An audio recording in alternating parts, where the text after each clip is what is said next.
Hi guys, welcome back to my YouTube channel. Welcome back. I'm so excited.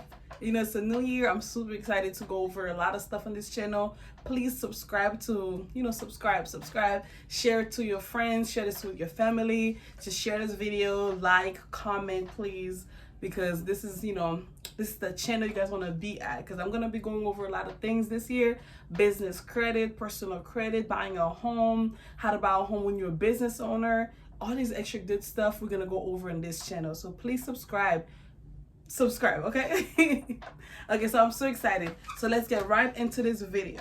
So today we're going to talk about authorized user versus being a co-signer. A lot of people think when they co-sign, it's just an authorized user. There's a big difference. When you co-sign for someone, you are basically taking full responsibility. You're taking full responsibility of this debt.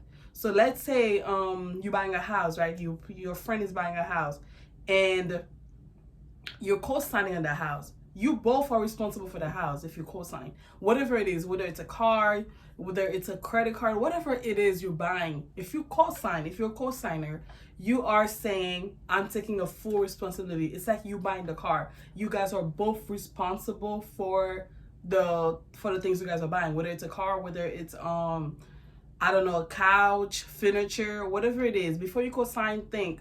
And I do not recommend co-signing for anyone unless that person is your husband or that person is your wife. So if they're not husband or wife, baby, do not co-sign. I don't care if it's boyfriend, girlfriend. Yeah, I've been together for 5 years, 6 years, or whatever. I don't know. I don't recommend co-signing unless I'm married, unless you guys are married. And once you're married, there's no, what's mine is yours, what's yours is mine once you're married. So you can co-sign. So I do not recommend co-signing unless, like I said, unless you're married.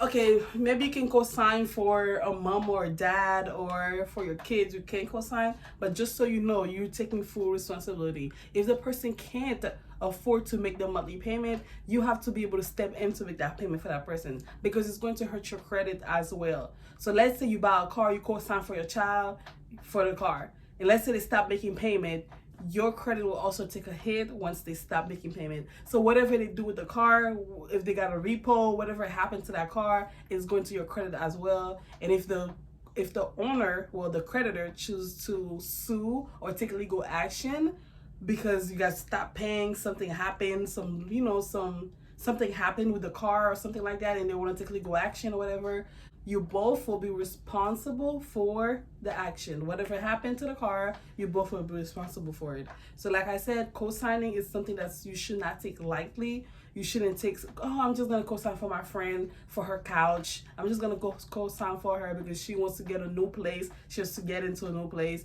and she needs no furniture. She needs no this, she needs no that. No, baby, be careful before you co-sign, because unless you want to take full responsibility of that debt. If you don't want to take full responsibility, do not co-sign. An authorized user is basically you getting added to an account. So as an authorized user, it's just you getting added to a credit card or getting added to a loan. You're just getting added. You're not really responsible for the thing. Your name is just on there. You're just reaping the benefit of that account. You're not responsible for anything. None of that. So your name is just basically on there as an authorized user. That means you can use the card. You are allowed to use the credit card. That's all it means. But you don't have to use the credit card. Your name can just be on there just to reap the benefit. Authorized user is just basically your name's on there to get the benefit. So that's why I always recommend adding people as an authorized user, which is a good thing because it's gonna help their credit. So let's say you have a daughter, you have a son, they're 18 now, and they want to get a car, they want to do this, they want to do that, but they don't have enough credit. You can add them as authorized user on all your credit cards, so that way they will reap the benefit of your credit cards. But make sure your credit cards are in good standing, of course. Don't just add them in there and your balance is sky high and your limit, just make sure you always pay on time with that account. You always pay on time, your balance is low, then you can add your kids as authorized user. They will reap the benefit of the good standing credit card that you have. So authorized user, I always recommend people to ask a friend, a family member, a brother, a sister to add them as an authorized user, because it will help them. It will help their credit score, help the profile But co-signing is a whole different thing. I do not recommend, because co-signing is basically taking responsibility of the debt. You're taking responsibility of that person's debt, and no one wants to take responsibility. No one, especially if the person. Okay, most likely the person asking you to be a co-signer is because they don't have enough credit, or the credit is just not good, or it's not enough. And if they don't have enough credit, or they don't have good credit, why would you want to take charge of that person's debt if they already can't even handle their own debt already, if they're already having problems already? You see what I'm trying to say? So I rather have someone added as an authorized user so they can actually get approved for the thing they want, than to be a co-signer for someone. Could be co-signing because you're literally taking responsibility of that person's debt. Okay, so be careful, be very careful when it comes to co-signing. Okay, guys, so and one more thing about co-signing: it is extremely hard. Once you co-sign for someone, it's extremely hard to get your name out of that debt. It's really hard unless they refinance. That's the only way you can get your name out of that debt, if they refinance it. And if they in order for them to refinance it, they have to have good credit. Because sometimes when you refinance and your credit is not good, sometimes you can't. You gotta make sure your credit is kind of like good standing, so that way you can refinance and get the person's name out.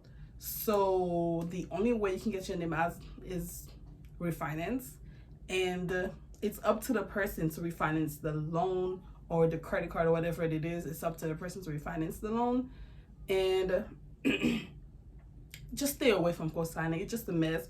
And if you are in a messy situation where you co-signed for someone and your credit is hurting from co-signing, like your credit is really bad because you co-signed that person, never pay on time, and it's hurting your score, the best thing you can do is ask the person to refinance the loan, to take your name out.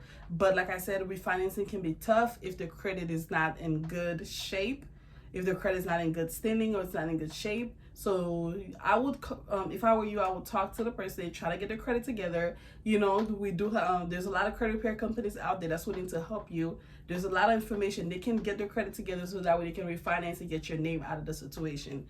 And like I said, I own a credit repair company. I could go over the person's credit report and see what I can do to boost their score, to help them get it to another level. Like, I could go over the credit report and see what they need to do in order for them to refinance the loan, so that way your name can be out of the situation. But the best thing you can do is talk to that person and see if they're willing to refinance in order for your name to be out there, because that's the only way to get yourself out of the loan. The only way is to refinance. So if you're in a situation where you did co-sign for someone and it's hurting your score, it's hurting you from getting approved for things, the best thing, honestly, like I said, is to talk to that person and see if they can refinance. If they do having trouble refinancing because of the credit, my company will help them. My company will go over the credit report and see what they can do to help them refinance the loan, or help them boost the score so they can get approved for the refinancing option. Okay, guys, so that's it for the video. If you guys want me to go over any topic, feel free to comment whatever topic you guys want me to talk about, or inbox me. Just message me, send me an email, shoot me an email. And I do offer free consultations. So my website will be in the link. My website will be in the link below the video, and I will go over your credit report during the consultation, of course. So book your consultation and let's see what we can do. It's 2022. Don't be stuck in a situation where you don't want to be at. We can help. Like, there's a way out. There's always a way out. So book the consultation and let's see how we can help you get whatever you want to get: a home, a car, refinance, whatever it is you want to do in 2022. We can help you. So my website is upgradefinancialservices.com. It's upgradefinancialservices.com. It will be in the link below the video, and you can book your consultation and we can talk. Okay, guys, thanks for watching. Please like and subscribe. Okay, bye guys. Thank you.